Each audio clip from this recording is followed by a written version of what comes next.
Alors, qui pourrait l'emporter? Vous l'avez fait exprès, hein? Non, c'est pas moi, non, c'est vous eux. l'avez fait exprès. Non, parce que c'est quand même préoccupant. On n'est pas lamentable, on est ridicule avec ce genre de choses. On est ridicule. Que ça puisse être diffusé à l'étranger, franchement, non, c'est pas possible. C'est profondément humiliant. Mais attendez, on dirait que c'est de ma faute. Non, c'est pas de votre... Non, mais enfin, mais quand même, c'est- c'est mais vous c'est qui la télé avez qui fait réussi tout, ce ça. saladier admirable que nous avons là sous le nez depuis 5 minutes. Philippe, Bon, mais avec un tact qui n'appartient qu'à vous. Non, mais c'est pas Itinéraire. non plus de sa faute si les hommes politiques sont maintenant mus par Non. leur ego, sans projet, Non, sans bien sûr. et qui font que de la communication. et les femmes, et les Et femmes. c'est insupportable. Et les femmes politiques aussi, et c'est insupportable. Mais, alors, vous allez me trouver tout petit, mais l'absence d'État et la duplicité et l'enfumage, je vais vous le dire. Je vais vous lire juste ce petit texte, il y a 2-3 petites choses que je vais lire. Veiller aux réductions du coût du travail pérennisé, réformer le droit du travail, entreprendre une réforme du système d'assurance chômage afin de remettre l'équilibre, prendre des mesures visant à réduire l'IS, augmenter la TVA. Vous pensez que c'est le programme d'Alain Juppé? C'est les recommandations de la Commission européenne du mois de mai. Donc derrière, on joue aux marionnettes à la télévision, on fait semblant d'avoir un projet, alors que le projet, il est calqué dessus. Et c'est des hommes politiques qui ont 30 ans d'expérience, qui sont nés dans ce système, dans l'Union européenne. En 86, il était ministre au moment du nuage de Tchernobyl, porte-parole du gouvernement. En 95, il a flingué la France en mettant toute la France dans la rue, en essayant de faire des réformes mal calibrées. Et il va refaire des choses terrifiantes. Et moi, Juppé me fait très peur, parce qu'il ne se rend pas compte Peut-être bien d'un des seuls de la auxquels il faut violence. Et les gens ne se rendent pas compte. Et personne ne parle de son programme d'austérité de 100 milliards d'euros. Il veut faire subir à la France le sort de la Grèce. On n'en parle même pas. C'est 100 milliards d'euros de coupe dans les dépenses. Ça va faire moins 7, moins 10% du PIB. Je veux dire, c'est ça que vous voulez pour la France, Henri Weber? Mais moi, je ne suis pas parti. Excusez-moi. Je ne suis pas d'accord avec ce qui a été dit. Alors, pour moi, la différence entre la droite et la gauche, on va la voir, alors là, en vraie grandeur, à l'occasion de la confrontation des programmes. Parce que quel est le débat à droite, un des débats à droite? C'est de savoir s'il faut réduire le nombre de fonctionnaires d'1 million. Ça, c'est Bruno Le Maire, à raison de 100 000 par an. Ou bien faut-il les réduire de 600 000? Ça, c'en est un autre, je crois que c'est Fillon. Ou bien 500 000 suffiront. Et puis le plus modéré, en effet, c'est Juppé qui veut les réduire de 350 000 seulement. Voilà le programme qui va nous être proposé. Et vous avez même le fournisseur, c'est la Commission européenne. Et tous sont pour couper de la dépense publique de 100 milliards supplémentaires. On a eu un mal de chien de faire 50 milliards d'économies dans la dépense publique pour revenir à 3,5% de déficit budgétaire. Et eux, ils veulent y ajouter 100 milliards. Et 100 milliards, c'est les plus modestes. Parce que la moyenne, c'est 130. Alors, Laetitia, Pendant combien de temps la France peut encore faire 80 milliards de déficit par an? Non, mais c'est facile de faire de la politique en mettant L'Angleterre a 80 100 milliards de fausses monnaies tous les ans pour équilibrer ses promesses. Mais vous savez bien Nous que ça sommes n'aura sur qu'un une temps. trajectoire de retour à l'équilibre. Non. Nous sommes partis de 5,3 en 2011. Nous sommes à C'était 3,5. 5,3. Nous serons au-dessous de 3 en 2017. Henri, soyons honnêtes. Les 5,3 de 2011. déficit que vous Non. dites, 2011. c'était Non, pitié. ça correspondait à la crise de 2008. Bien. Et là, effectivement, on a injecté massivement de l'argent on public était à pour 7. éviter la catastrophe, vous avez raison. Mais le déficit structurel, le maximum qu'on s'était engagé à faire, c'était 3%. Alors voyez-vous, j'entends Mme On y va. Caro dire la souveraineté, la souveraineté. Elle oublie tout simplement une chose, c'est le général de Gaulle. Quand le général de Gaulle est venu au pouvoir en 1958, la première chose qu'il a fait pour rétablir l'indépendance de la France, ça a été de rétablir les finances. Et car il n'y a pas d'indépendance, quand il n'y a pas d'équilibre des finances, et depuis 40 ans, nous n'avons plus d'indépendance en France, pas à cause de l'Europe, parce que nous ne sommes plus capables de maîtriser nos finances. Personne ne peut avoir une politique qui tienne sur des finances déséquilibrées. Ça n'est pas une exigence de droite, ce n'est pas une exigence de gauche. À partir des finances équilibrées, on fait une politique de droite, on fait une politique de gauche. À partir de finances déséquilibrées, on fout tout par terre et le pays, c'est ce qui va arriver. alors, Laetitia Strauch-Bonnard, et s'il vous plaît, répondez quand même à notre question. Ce soir, c'est ce soir et plus jamais. On ne sera plus là l'année prochaine. On a fait déjà 2 élections présidentielles. La 3e, on ne la fera pas. Dites-nous qui va l'emporter.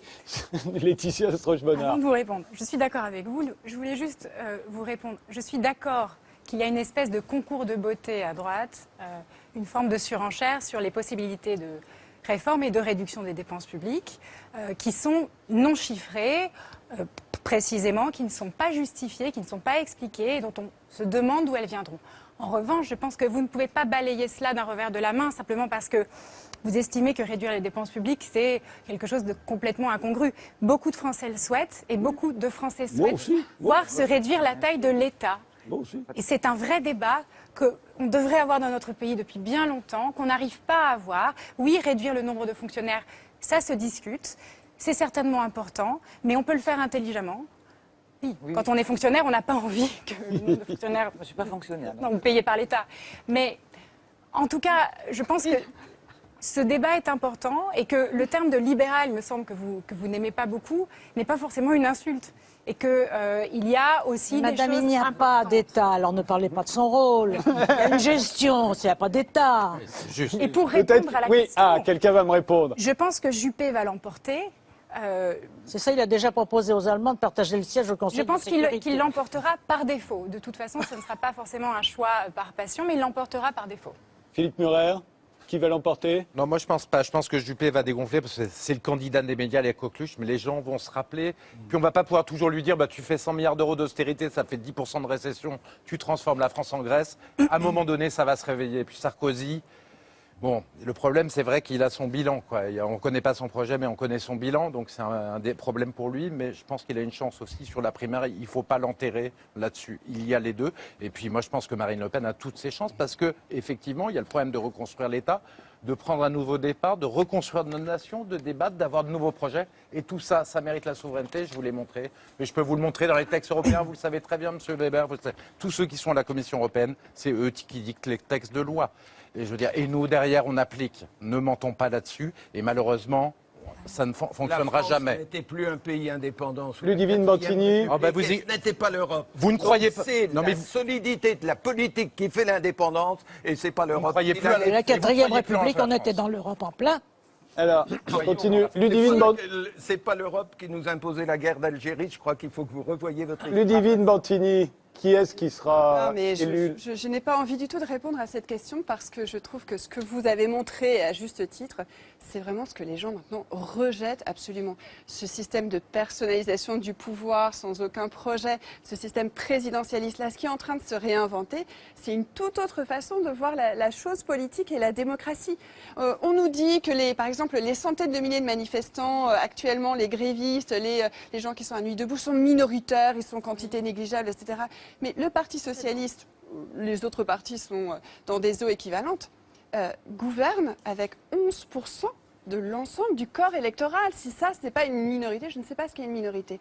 Alors on est en fait vraiment, non pas au bord du précipice, on a déjà plongé dans le gouffre. Et alors il y a plusieurs dangers. Il y a le danger du Front National. Et ça, il faut quand même y revenir assez précisément.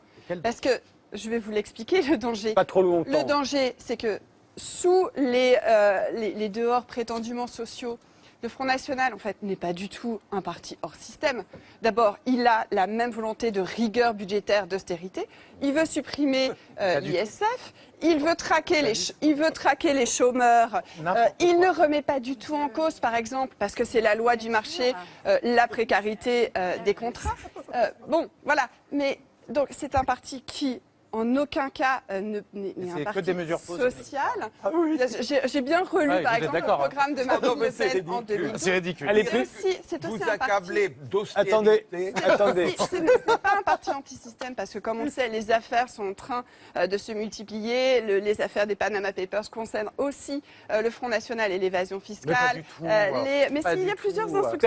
Terminez Ludivine Bantini parce que la mission va se finir. Et donc, le Front National, voilà, c'est vraiment la supercherie, c'est vraiment le miroir aux alouettes et c'est dangereux. Il y a des gens au Front National, des candidats, qui appellent à faire des battues contre les Arabes, qui appellent les musulmans. Mais vous êtes je pourrais, mais bien. vous voyez ça, pas du tout. François de Closet. Diffusé par les Échos. Non, je voudrais terminer Terminez vite. parce que Je pense que le programme du Front National ne pêche pas du tout par austérité.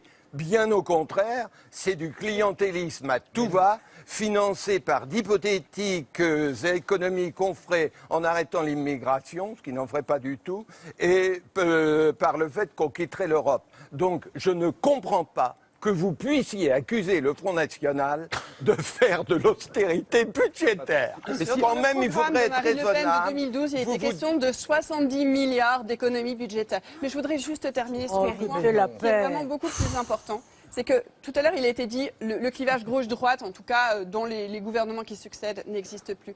Et en fait, je pense que le clivage majeur va être désormais celui qui se situe justement par rapport à tous les critères qu'on a évoqués. La dette, vous n'avez que ce mot à la bouche. Il y a 40 milliards, l'évasion fiscale est estimée à 40 milliards, mais vous n'en dites jamais un mot, vous nous parlez que de la dette, vous nous parlez que de... Je vous interromps parce que l'émission va se terminer. Et voilà, alors vite, très vite, Bernard Stiegler, une phrase. La question que vous posez, qui va être élu, c'est pas très important. J'avais bien cru comprendre. C'est pas très important parce que de toute façon, quel que sera l'élu, il ne s'en sortira pas. Donc la question, c'est qu'est-ce qu'on va faire dans 6 ou 7 ans après cette catastrophe. Et pourquoi va-t-il y avoir cette catastrophe? C'est parce que nous sommes dans une mutation de civilisation extrêmement profonde, par rapport à laquelle il faut être capable d'assurer pour demain, après-demain le fonctionnement, et en même temps de projeter quelque chose à 10 ou 20 ans. Et ça, c'est la grande question. Derrière ça, c'est une question comparable à ce qui s'est passé à l'époque de Roosevelt et de Keynes, où on a inventé le concept d'emploi. Parce qu'avant, on ne parlait pas d'emploi, on parlait de salariat. L'emploi, c'est une fonction dans les indicateurs de la croissance. Maintenant, il faut sortir de cette fadaise de la croissance, parce que ce n'est plus de la croissance, c'est quelque chose d'autre qu'il faut mettre en place. Et l'autre chose qu'il faut mettre en place, c'est ce que nous appelons, nous, une économie de la négantropie. Pourquoi? Nous sommes dans l'anthropocène. Qu'est-ce que c'est que l'anthropocène? C'est ce qui fait augmenter l'entropie. L'entropie, c'est ce qui condamne l'espèce humaine à une échéance d'un siècle à la disparition. À partir de là, il faut créer une économie de la négantropie. La négantropie, en théorie scientifique, c'est ce qui lutte contre l'entropie. Aujourd'hui, toute l'économie est basée sur des indicateurs de croissance basés sur l'entropie. Donc il faut absolument changer cela. C'est un changement colossal d'indicateurs. C'est pour ça qu'il y a plein de communes, je ne veux pas vendre ma salade à Mme Garot, mais je pense que les petites choses sont souvent l'origine des choses plus importantes. Nous disons qu'il faut faire travailler un territoire avec des chercheurs, avec des doctorants, pour mettre en place un dispositif, c'est un programme sur 10 ans, qui repense tout cela, non pas en ignorant la nécessité de l'emploi, etc., mais en repartant d'une valorisation du travail. Et le travail, c'est véritablement ce qui produit de la négantropie. Ce n'est pas simplement Picasso, comme je l'ai dit tout à l'heure, c'est la mère de famille qui s'occupe de ses enfants, ce que personne ne pourra jamais faire à sa place, etc. etc. Et ça, c'est beaucoup de productivité à redistribuer. Il faudra redistribuer, puisque l'automatisation va créer de la production pour laquelle il faudra que des gens qui achètent. Quels sont les critères de la redistribution? Je suis obligé de vous arrêter, malheureusement. Un mot de Geneviève Azam. J'avais bien compris. Un mot de Geneviève Azam. Je voudrais revenir sur Roosevelt, justement. Non plus. Juste un point.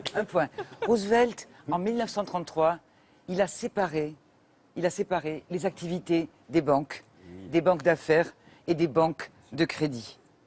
C'était un engagement de François Hollande. C'était le discours du Bourget sur la finance. Comment peut-on, et je parle aussi pour les autres, on ne va pas jouer à la comparaison des programmes, parce qu'on sait malheureusement que les programmes ensuite ne sont pas tenus. Je pense que ça a été une erreur fondamentale de ne pas faire cette réforme-là, parce que c'est la réforme de la finance, de ne pas avoir arraisonné la finance, de ne pas avoir désobéi. Et je ne partage pas les positions souverainistes, mais de ne pas avoir désobéi à certaines règles européennes dès le début du mandat, c'est ça qui a signé l'échec de François Hollande. Henri Weber, vous pensez que ce sera François Hollande? Mais nous allons faire le nécessaire pour que ça le soit. Ce sera le mot de la fin. Je vous propose d'avoir une pensée pour André Baïk, célèbre astrophysicien qui vient malheureusement de nous quitter. Il était venu très souvent dans Ce Soir ou Jamais. La dernière fois, c'était au mois de février. Je vous propose de le retrouver en 2008. Il avait une pensée très optimiste. C'est un des rares aujourd'hui qui peut en avoir. Les hommes, pour l'instant, sont allés jusqu'à la Lune.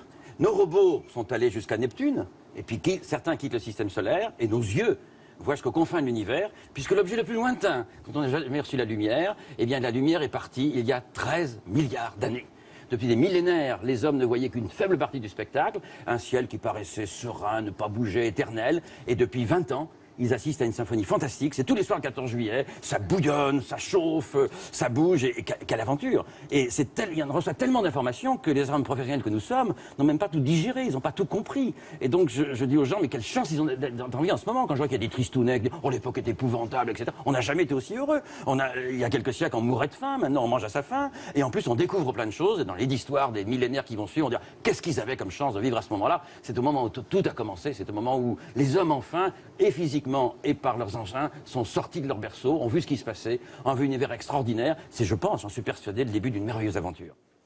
Voilà, on finira sur une pensée optimiste. Je vous remercie tous, d'avoir participé à la dernière de Ce soir ou jamais. Je remercie évidemment les milliers d'invités qui se sont succédés à ces places dans ce studio. Je remercie tous ceux avec qui j'ai travaillé au cours de ces 10 ans, tous ceux sans qui cette émission n'aurait pas été possible et en tout cas elle n'aurait jamais été aussi ambitieuse. Je remercie le public qui est très nombreux sur ce plateau aujourd'hui, tous ceux qui sont devant leur poste de télévision. Je les remercie également, ainsi que tous ceux qui regarderont cette émission sur Internet dans les années qui viennent, parce que maintenant on est des archives, on est de la documentation. Oui, merci à vous Frédéric, parce qu'on espère que quelqu'un va prendre votre place aussi bien que vous. Je vous en prie, pas de problème. Je remercie aussi tous les musiciens qui se sont succédés ici, et on termine avec le dernier, avant d'entendre retentir pour la dernière fois le générique composé par Frédéric Botton. C'est Bertrand Belin qui nous interprète le mot juste. Bertrand, c'est à vous.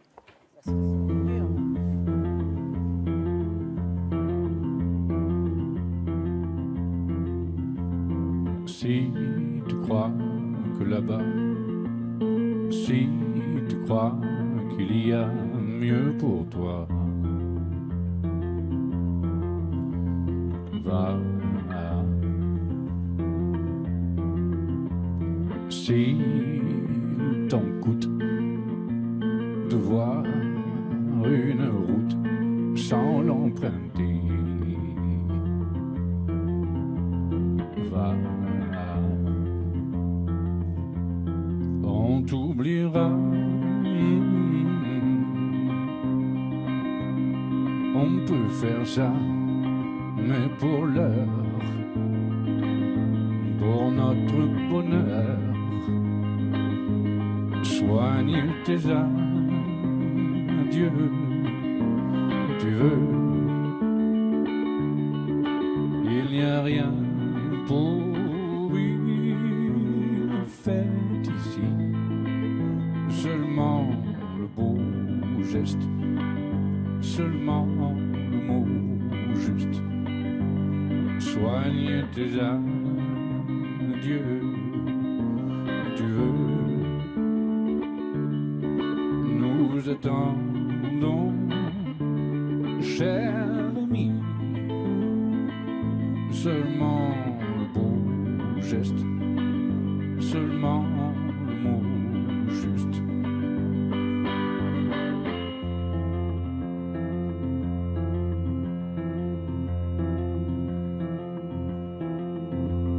Si tu crois que là-bas, la pluie ne mouille pas les gens comme toi, va. Si tu crois que là-bas, les chiens ne boivent pas sur les gens comme toi, va. On t'oubliera. Ça, on sait faire ça, mais pour l'heure, pour notre bonheur, soigne tes adieux. Tu veux, il n'y a rien pour une fête ici, seulement le beau geste, seulement le mot juste. Soigne tes adieux. Tu veux, nous attendons, cher ami, seulement le beau geste, seulement le mot juste.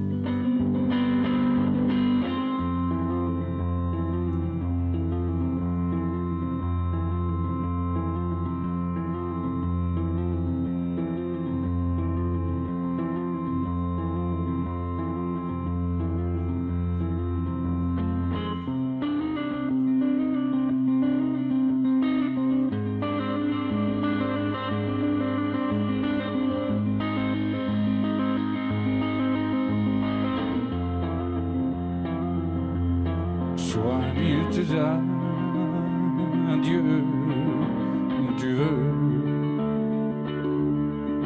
Il n'y a rien pour une fête ici, seulement le beau geste, seulement le mot juste. Soigne tes adieux où tu veux. Nous attendons, cher ami, seulement le beau geste, seulement le mot juste.